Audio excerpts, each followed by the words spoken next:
Hi! Yahoo! Minasan konnichiwa! I just came back from the city hall because I had to do some documents with my, changing my address.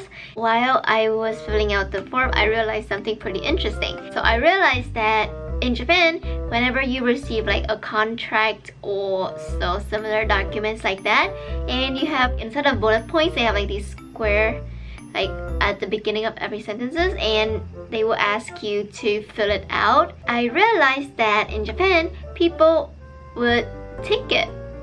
Ding. It was very interesting to me because in Vietnam, you don't tick a document. No, you don't. You would put an X on it. So I was really surprised by that, and then I went back and did some research and I found out some really interesting things, and that's why it's gonna be today's video's topic.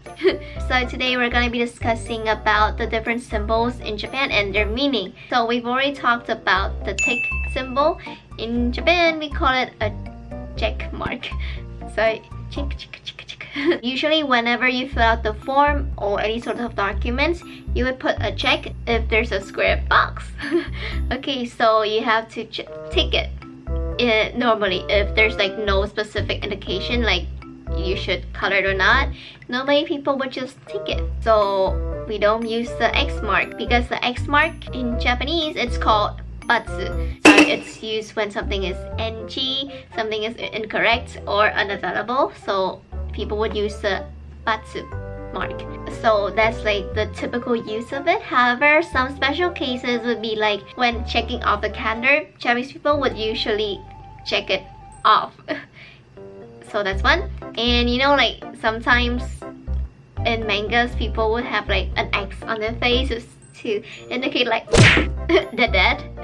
So that's another way that Japanese people use the X batsu mark. At school as well, you also use the X mark to indicate multiplication, whereas in some countries you use that weird symbol. The show? Yeah, so I think those are the three main ways you use the X mark. So the opposite of the X mark is the circle. So in Japanese, it's called maru, and maru means circle as well. And what does maru symbols represent? It means okay, or something is correct, approved, so on and so forth. So I guess the most typical situation that you come across a maru symbol is when your teachers grade your paper. Yep.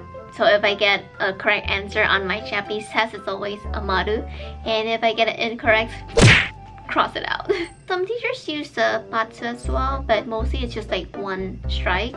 But if, for example, your sentence is in the middle, so it's kind of like in the gray zone, so it's not wrong but it's not correct either, then the teacher will give you a triangle.